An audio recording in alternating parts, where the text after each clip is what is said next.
The given variation is 2 degrees west 2015. 23 is the current year. And 2023 minus 2015 is equal to 8 times 4 minutes west.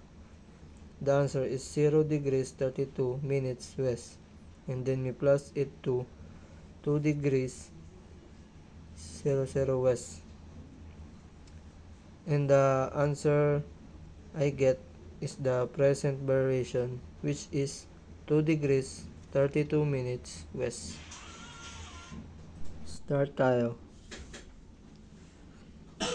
True bearing 0.35 degrees and gyro bearing 0.32 degrees. Para makuha ang GE, subtract natin yung true bearing sa gyro bearing.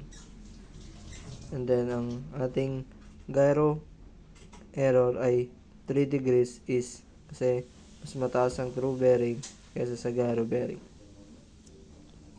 Sunod naman, kuha natin ang true heading by adding gyro heading and gyro error.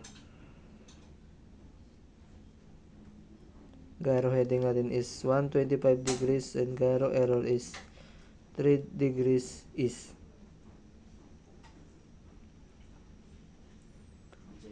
At ang ating true heading ay 128 degrees. Ngayon nakuha na natin yung true heading. Sunod naman is how to get compass error. The formula is true heading minus magnetic heading.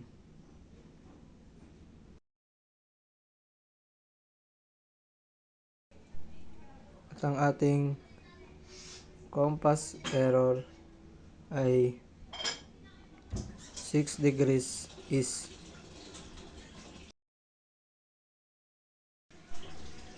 Next is how get the deviation.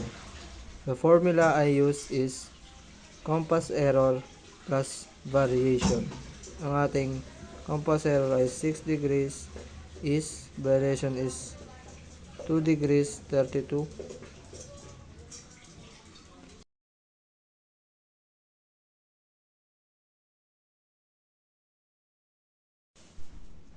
At ang ating deviation is 8.5 degrees east.